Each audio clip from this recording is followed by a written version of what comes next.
Hello, hello, and welcome back to Temptations Ballad. The crew's visiting the Bonebreaker Guild. That's where we are. And welcome to my crib. Cole shoves the front door open to reveal the Bonebreaker Guild bustling with activity and drunk mercenaries. Dozens of men in armor in various states of dress let out shouts to welcome Cole home as he waltzes in. Artemi and Sid followed closely behind, gaping at the rowdy and disorganized sight. Cole, we must have arrived at the wrong address somehow. This is an unsupervised tavern. Hey, don't let Papa hear you say that. He's still super proud of buying and renovating this old shack into our headquarters. Sid shyly waved at the laughing mercenaries and admired the various weapons ebbed into the bar walls and tables. Wow, this is just like those bard tales. The Bonebreaker's reputation is spot on. He blinked and suddenly realized most of the mercenaries were wearing rather revealing loincloths and harnesses similar to Cole. Sid flustered and shuffled behind Artemi like a timid child. Is there a dress code that I'm supposed to follow, or? Nope. Papa lets us wear whatever we want. He does encourage us to leave a striking impression, though, if you know what I mean.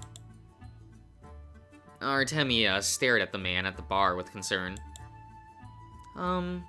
Discipline is rather lax here. That is a horrifyingly unhealthy amount of alcohol at such an early hour. Papa's a pretty laid-back guy. The boys work real hard most of the time, so he lets them relax and party hard when they have the time. And that's the point of all of the effort. What's the point in all the effort if you're not gonna enjoy yourself later, right? I suppose I see the logic in that. You'll need to relax. You're gonna have a great time here. I guarantee it. Cole laughed and gave them both a friendly slaps on the back before approaching the bar. Boys, how's it going? Y'all know where Papa and Hamish are? One of the mercenaries greeted Cole with a buzzed chuckle.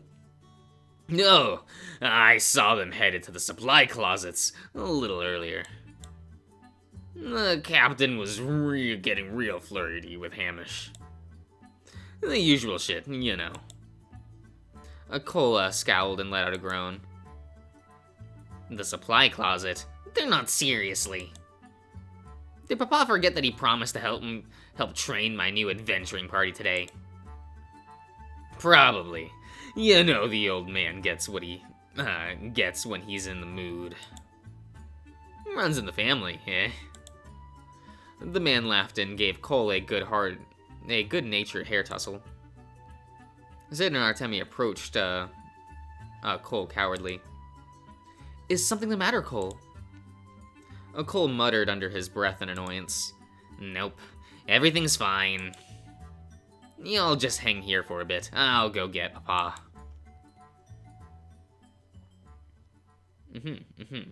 Meanwhile, in a small supply closet in the back hallway, low grunts and moans echoed through the narrow walls. Hamish furrowed his brow and tried his best to stay on topic as Morrow laid on top of him in their usual morning rut. The rough thrusts against his hips, made it hard to think straight, however.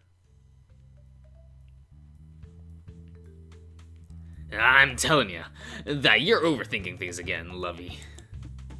If Cole wants to tell me something, he'll tell me. I've never given my boy a hard time before.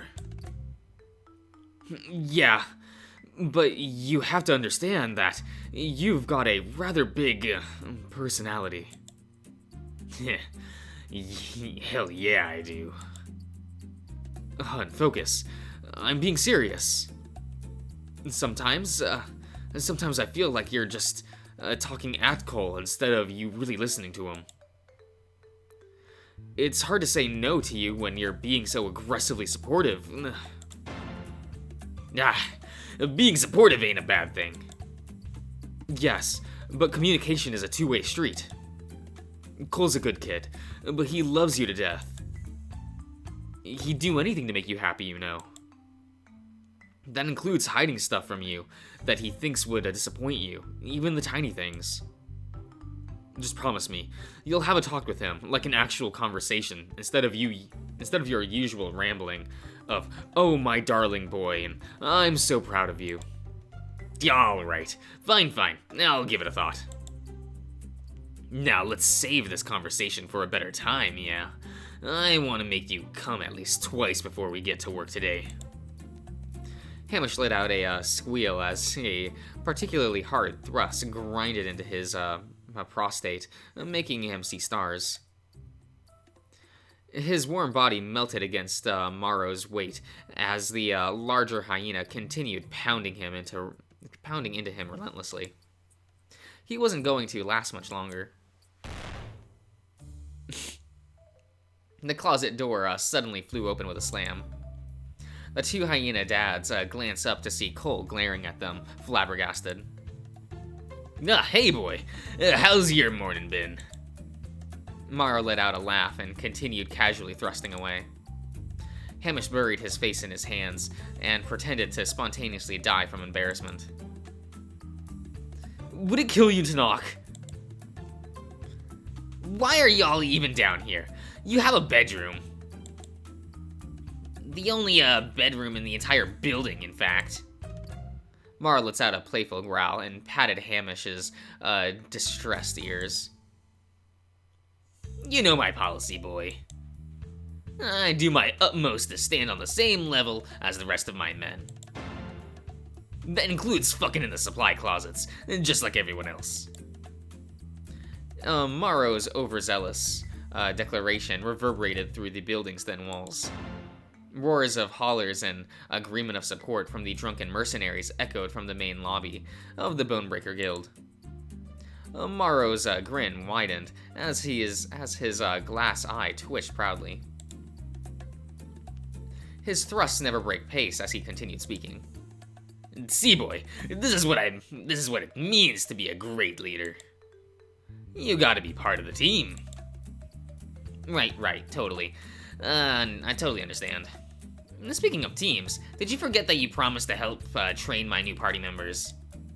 Morrow's hips stopped abruptly, and his ears drooped with realization. Ah, shit. I did say that, didn't I? How drunk was I when you asked? Hamish elbowed Morrow from underneath him. I reminded you this morning, you big oaf. Did you? I don't remember. Hamish rolled his eyes with an indignant grumble. You were too busy flirting and groping my ass. Then you dragged me down here for a quickie, even though there's still paperwork I need to finish. Papa, you always say it's a quickie, but you always end up going at it forever. Morrow scratches his head awkwardly. Yeah, sorry, my boy. We'll probably be at this for a while. You'll mind come back with your crew in about an hour. I promise you I'll get the sparring room set up by then. Cole groaned and rolled his eyes. Fine. You do have fun, I guess. With a huff, he slams the door shut.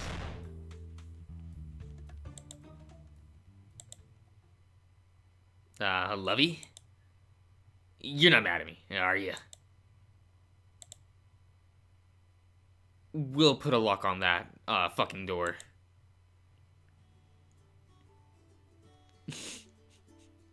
When Cole returned to the main lobby, he found Artemia and Sid in awe as they watched one of the Bonebreaker mercenaries juggling 6 unsheathed daggers with ease.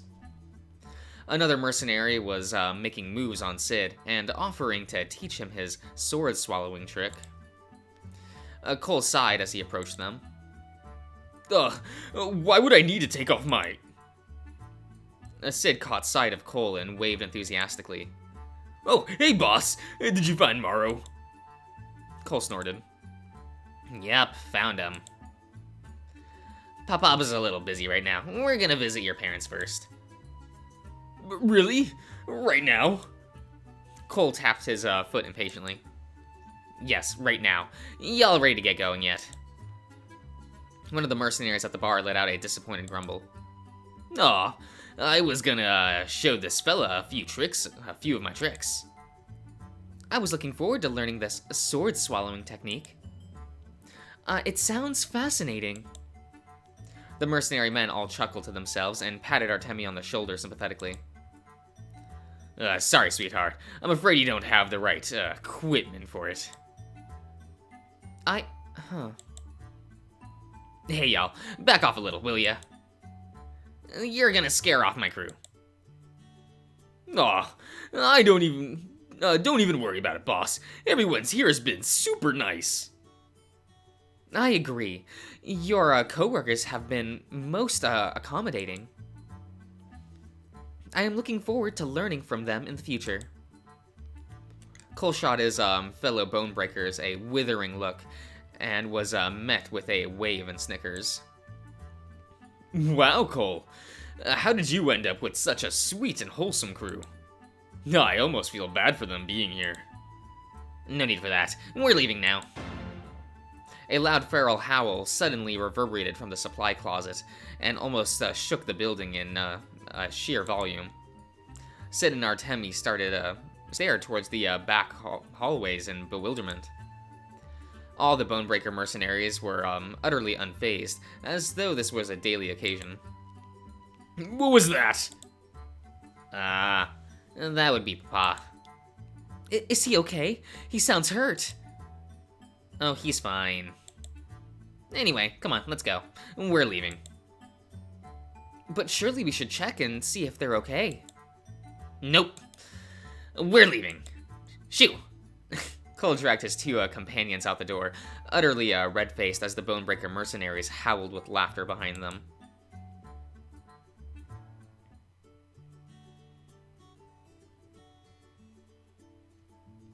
Market District. A Sparrow Roost Inn and Tavern. Are we gonna go to the Fisher's coast eventually? I just noticed that on the map. "Okay, so can I be real with you guys?" Sid fidgeted with a hint of embarrassment as the three of them approached the Sparrow's Roost Inn and Tavern. "This is a little embarrassing, but I really like you guys, and I want to look cool when I'm around you. But my parents can be a little coddling sometimes, and it makes me look like a big lame baby. So." "Ha! I know what you mean. Don't worry about it, big guy. Every embarrassing thing they say will be held against you." "That's not what I'm asking for." "Okay, listen. Just do me a favor and look away whenever my mom pinches my cheek or tries to fix my hair or something. I've got a reputation to uphold." Does your mother fawn over you often?" "All the time. I'm a grown man now. I can take care of myself." But of course I'm not gonna say no to my own mother, so just be cool about it, okay?" Delicious smells of stews and assorted snack foods waft through the open window of Sparrow Roost as they near. Cole felt his mouth water at the savory scent and took a deep, hungry sniff. "Wow. So this is what a real functioning tavern is like. Look at that. Waiters serving actual food that's not Hamish's shitty cooking. I can't believe you get to live here, man." I mean, it's nothing compared to growing up with the greatest mercenary in history." "Who cares about that? I want good food." Cole felt his belt shift as Malice slithered up out of his pocket and flicked his tongue in the air curiously. "My, what is that heavenly scent?" It is utterly intoxicating. Puny mortal, we must investigate this immediately. Whoa, boss, a massive snake just crawled out of your loincloth. Cole winked. Which one? I've got two. You can pet it if you want. Huh? Cole, I didn't realize you summoned two snake familiars. I don't believe I've seen the second one. Where is it? Cole sighed, tired. One of these days, we'll teach you about, innuendos. He turns back to Sid. Anyway, I summoned this, talking snake familiar accidentally. Kinda. It came out a little dumb, though. Excuse me! Sid grinned, delighted. That's so cool! I've got a little animal companion, too. Meet Betsy. She's been a real pal for me. A real pal to me for the past few years. A real good listener, too. Cole squinted at the porch, the patch of grass Sid was excitedly gesturing towards. A rather large toad, in the exact shape of a potato, glanced back at with wise and unblinking eyes. The rotund amphibian was still and unmoving as the stone it was basking upon. Is that thing still alive? Yup, I feed her some table scraps this morning. She really likes the leftover cheese from my dad's cheese shop. That explains why it's so ridiculously round. Artemia approached the toad and bowed deeply. It is an honor to meet you, Lady Betsy. She speaks. Cole, don't be rude. Say hello. I am not bowing to a damn frog. Aw, you don't have to. Betsy doesn't really talk. Wait, is this just some random frog you found off the ground? It's not a familiar at all, is it? Hey! Betsy has been a dear family friend for years. She's always in the same spot in front of our house, every day and night.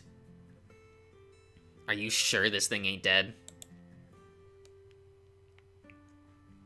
Malice slithered down Cole's leg and squinted at Betsy with dismay. To think these mortals are comparing me to a disgusting vermin like you.